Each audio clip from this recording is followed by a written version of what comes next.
আমাদের কোম্পানির বসের নতুন বাংলোর গৃহপ্রবেশ। বাংলোটা কিনেছে লেক লাইফ টাউনশিপে, যেটা কিনা বাঁকড়াহাট রোডে অবস্থিত। এটা দেখো, ভেতরটা ঢুকতেই এরকম একদিকটা সুইমিং পুল আছে। কি সুন্দর, তাই না? গরমকালে এই সুইমিং পুলের পাশে বসে থাকতে তো জাস্ট দারুণ লাগবে। বোথ ইন্টেরিয়ার এবং আউটসাইড দুটোই খুব সুন্দর। এবার চলো দেখে নিই, একটা কুইক হোম ট্রিপ করে নিই। এটা হচ্ছে ড্রয়িং রুম কাম কিচেন, মডিউলার কিচেন। নানান রকম নতুন টেকনিক দিয়ে লাইটগুলো বলো, ফার্নিচার্সগুলো বলো, সাজানো ভীষণই সুন্দর। আর এই পার্টটা বেস্ট পার্ট, আমার তো বেস্ট লেগেছে। ডাইরেক্ট ড্রয়িং রুম থেকেই তোমরা চলে যেতে পারবে হচ্ছে সুইমিং পুলে। এইটা দেখো কি সুন্দর, ডাইরেক্ট ড্রয়িং রুম থেকেই সুইমিং পুলে চলে যাওয়া যাচ্ছে। এখানে বসে থাকা যাবে, বিকেলবেলা সন্ধ্যেবেলা চা কফি খেলে, খুব সুন্দর।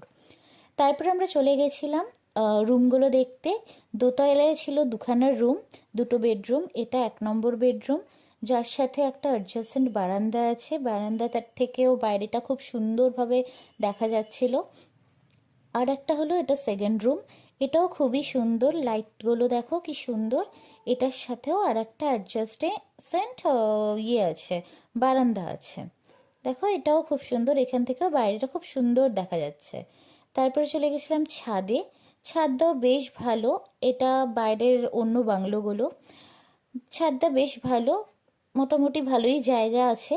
আর ছাদ দিয়েও মানে সামনের যেই স্পেসটা, সামনের যে এরিয়াটা খুব সুন্দর দেখা যাচ্ছিল। তারপরে এসব করার পরে আমরা বসে গেছিলাম খেতে। তো কি কি মেনু ছিল সেটা বলে দিই। ফার্স্টেই ছিল পিস কচুরি, চানা মশালা, ফ্রাইড রাইস, কোফতা, তারপরে আলুর দম, চাটনি, পাঁপড়, রসগোল্লা। তো এই দিয়ে ছিল আমাদের আজ হোম ট্যুরের ইতি।